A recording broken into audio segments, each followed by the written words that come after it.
Hello and welcome to another video. Today we'll be covering part 1 of how I made this 1840s Royal Navy uniform. This ensemble marries history and modernity, as I use techniques contemporary to my own time as well as those contemporary to the 1840s in order to replicate this costume designed by Annie Simons for James Fitzjames as portrayed by Tobias Menzies in The Terror. Please note that while I am fascinated by naval history, I acknowledge the colonialism and imperialism inherent in such power structures and the considerable damage they have done. Here, I celebrate only the masterclass of Miss Simons' costume design, as well as my enjoyment of what I think is a prestige television series. This video is part 1, where I will detail the making of the waistcoat, shirt, and cravat. Part 2 will cover the trousers and the tailcoat, and give a bit of history, pun absolutely intended, on why I decided to make this costume, including my personal and lifelong fascination with the Franklin expedition. But, without any further ado, let's get on to the fabric. I started with the waistcoat. I have not in past enjoyed making waistcoats, so I was a little nervous. But of course that was needless, because I was working with Cloak & Taylor's double-breasted Victorian waistcoat pattern, which I believe will soon be available for purchase. I did mock it up first, love and light to those who make beautiful mock-ups, but I use old bed sheets. It's important to note that I made 0 modifications to the mock-up before proceeding. That's how well this pattern fits on the first go. I started by cutting out the fabric for the back of the waistcoat and for pocketing. Like a good Victorian, I used glazed cotton. Like most of the fabric in this project, this is from Renaissance Fabrics. After cutting and stay stitching, which probably wasn't necessary, I pressed the pieces and joined them along the center back seam. With that done, I pressed the seam open, including a little bit of ease at the center of the back. With the back set aside, I moved on to my favorite part, the wool. This wool is magnificent, I think. It's a worsted flannel, also from Renaissance Fabrics, and when it arrived, I nearly died with how much I loved it. I laid my pattern pieces over the fabric and cut them out. With the wool set aside, I also cut out my lining pieces. You'll note that this fabric, which is a cotton linen blend from Renaissance Fabrics, is also what I use as canvas. This is not proper tailor's canvas, but it functioned well for my purposes, so I'm okay with that. With this done, I opted to use the sew along the edges and turn through the arm size method of lining. Is this historically accurate? I sincerely doubt it. Would anyone but a knowledgeable historian or tailor be able to tell just by looking at it? I also doubt that. If you can tell, congratulations. Now keep it between us. This meant that rather than joining, say, the matching collar pieces together and then attaching them to the body, I joined all the facings and linings into one, and all the outers into one, then stitched all around the edge. However, before any of this, I had to deal with that canvas I just cut. After cutting and pressing it, I marked the break lines and darts. I didn't bother doing this with a thread mark, simply traced them with a pencil. Then, I could join the 2 wool undercollar pieces together and press the seam open. After that, I basted the collar canvas to the undercollar and the lapel canvas to the lapels, basting only along the break lines. With this done, I could pad stitch. Because this was my first time pad stitching, I didn't film it, and you will see me do this later, but here's the finished product. As you can see, the pad stitches have different directions based on the fold. It's cool, right? For the chest canvas, I marked and stitched the darts, trimming away the excess fabric and pressing open. To join it to the front, I tailor basted it in place, also securing it to the pressed seam allowances for some extra security. I most definitely should have done this before the previous steps, but I did it after, and since it worked out, I'm not mad. Next, I could get the party really started, sewing the wool chest pieces to the back cotton ones with right sides together along the side and shoulder seams. I clipped as necessary and pressed these open. Then I joined the lapels along the center front seam. After that, I connected the undercollar to the body of the garment. Here you'll see the undercollar has a misplaced break tape. I corrected this later after a good deal of swearing. Here's what the garment looked like at this stage. I think it's rather fun. It was then time for my greatest fear, welt pockets. Luckily, I had found an amazing tutorial from a YouTuber named Professor Pincushion on how to do stress-free welt pockets, which I'm linking below. Essentially, the process was as follows. First, I had to make the welt, which I think this is what that's called. To do this, I folded the woolen welt over itself, right sides together, and stitched along the sides. After trimming away the seam allowance, I could turn each welt right way out and insert the welt canvas, stitching the finished piece closed along the bottom edge. Then I realized to my utter horror that I had thread marked neither pocket openings nor buttons or buttonholes. After the requisite cursing of past Megan for her foolishness, I painstakingly measured and transferred the markings for the openings to the chest pieces. With that done, I could sew the welt along the right side, stitching along the marked line. Then I laid the top and bottom pocketing along the top and bottom edges of the pocket opening, again, right sides together, and that's very key to keep in mind. After stitching across the marked lines, I cut open the pocket and stuffed the pocketing through. To finish the welt pocket, I pressed the welt upwards and slip stitched it by hand to the chest piece. Then I could put the right sides of the pocketing together and sew along the edges to finish the pocket bag. Welt pockets, all done. This meant that it was time to line. The assembly for the lining was the same, except with the addition of a facing along the bottom edge. Here's the finished lining, which I laid out atop the outside, right sides together. All I had to do was pin along the outer edges, leaving the arm sides open. Using the same 3/8 of an inch seam allowance, I sewed all the way around. Then I trimmed the excess allowance away, turned the garment right side out, and pressed. And yes, there was a lot of pressing. Pleased with it thus far, I moved on to the next part, buttonholes and buttons. Remember, I'd forgotten to thread mark earlier. Oh well, not the end of the world. After transferring the markings using a ruler and pencil, I started by sewing on the buttons. Then I did my buttonholes by hand for the very, very first time. It's a time-consuming but satisfying process. At first I did a running stitch to mark my stitch widths, then cut open the buttonhole, and yes, it is terrifying to cut into your nearly finished project, thank you for asking, and used a buttonhole stitch to secure the edge. A note on these buttons. I was so excited to find them, as they're historical replicas that perfectly match the garments I referenced, as well as those on Fitzjames's uniform from the show. Well, his might be brass as opposed to the light gold I have, but considering that I bought up the last of these buttons and had only one to spare, I count myself lucky. These are from Waterbury Button Company, and they're linked below. With the buttons and buttonholes done, I could try it on, and press the lapels some more. Then it was just a matter of folding the raw edges of lining and fashion layers together at the armholes and slip stitching them together. And then my waistcoat was done. The next step was the shirt. Here it is in its final form. For this, I used that same cotton linen blend.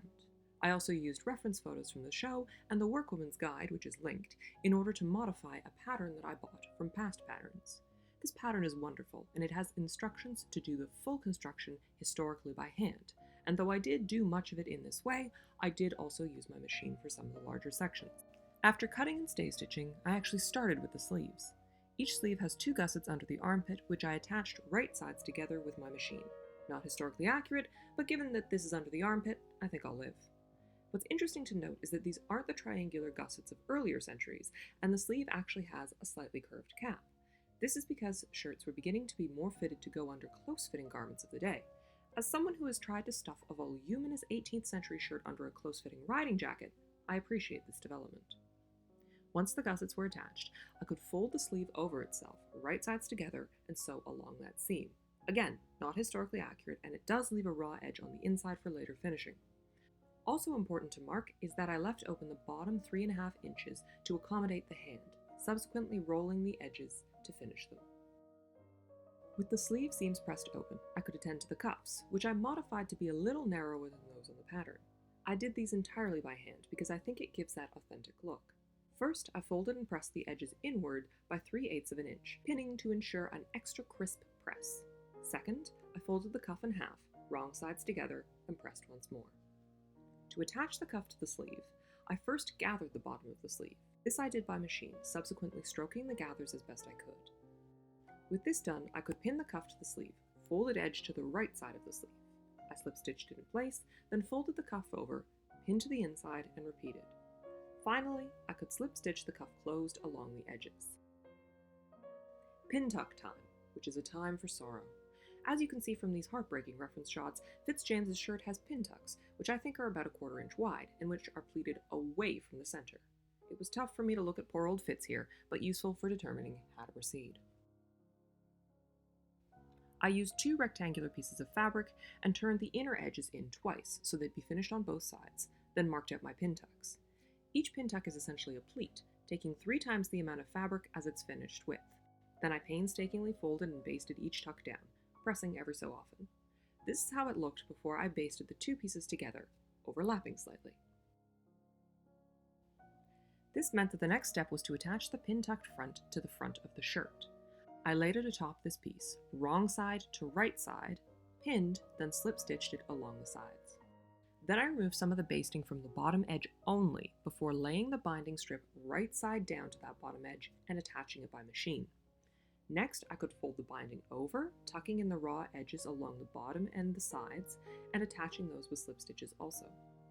With some more basting, I attached the pin-tucked front along the neck opening, then trimmed the excess away. I also trimmed away the fabric beneath the facing as the pattern suggests, folding the edges under and whip stitching them down. I did come to regret this later, as you will see. Then I could lay the big front piece across the equally large back one, right sides together.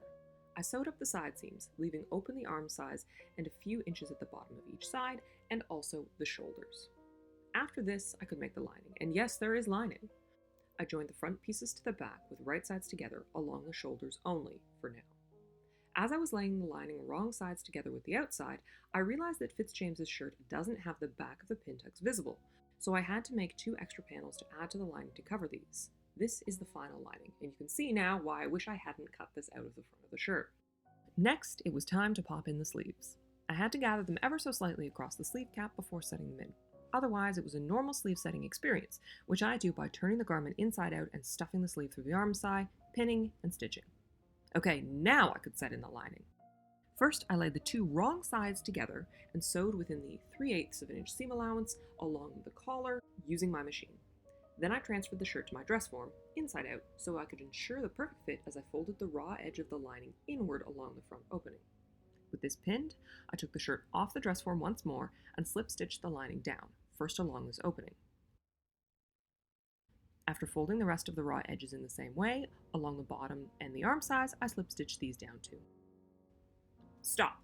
Collar time. For this, I consulted my reference, which is again from a sad moment in the show. What we can see, other than our own suffering, is that Fitzjames's collar has this odd little feature where it's high at the sides and back and slopes downward toward the front. Contrast this with the historical Fitzjames's shirt, where the collar is so high all the way around it actually touches his cheeks. Just one of the many fascinating ways where the costumes were reinterpreted for the show. So I patterned my own collar, using the same length as the pattern, but increasing the height at the back and adding that needed slope towards the front. After cutting it, it had this wacky shape, which allowed me to press the seam allowances inward, but more importantly, to fold it in half so there wasn't a seam along the top edge. Then I slip stitched the slope edge together and attached it to the collar the same way I did the cuffs, except without the need for gathers. You can see here that one side of the collar extends past the center opening, which is to allow for an overlap and to hold the button. Speaking of buttons, I promised better buttonhole footage, and here it is. First, I marked the length of my buttonhole. Then with my embroidery thread, I used a few running stitches to mark my desired width and to stabilize the fabric. Then I could cut open along the marked line and use a buttonhole stitch to create a sturdy, if somewhat unsightly button. The collar got 2 buttonholes and 2 buttons, and the cuffs 1 each. Whew, almost done. Now I could attend to the hem. First, I had to press these little gussets, folding them in half wrong sides together, like this. To insert them, I laid the triangular folded portion against the open part of the side seam, right sides together and stitched with the usual seam allowance only as far as that fold line. Next, I rolled the open parts at the bottom of the side seams, whip stitching them down, careful to catch only a few threads from the outside. At last, I could fold the gusset upward along that fold line to the inside of the shirt, also folding the raw edges under toward the inside and pinning them down. After sewing it all, the vent gusset was done and looked like this. Last, I simply rolled the hem and, you guessed it, stitched it down. With this, the shirt was done and I could move on to the next part. The cravat was quite simple. I used a triangle of this gorgeous black silk taffeta from Silk Baron, 37 inches by 37 inches. And I know some people use 40 inches, but I didn't want to order a whole extra half yard just for those last 3 inches. And because the bolt of this silk is 54 inches wide and Silk Baron cuts their fabric properly, so I got an extra inch, I did it this way. It was important to keep the hypotenuse along the bias in order to use the natural stretch around the neck. Then I rolled the hems, folded, and pressed. Easy peasy lemon squeezy. That's it for now. Thanks so much for joining me here, and stay tuned for part 2, where I'll be covering the tailcoat and the trousers, including promised and proper demonstrations of pad stitching and buttonholes. If you like my work, please feel free to support me on Ko-fi or follow me on socials. Everything is in the description below. Take care and see you next time.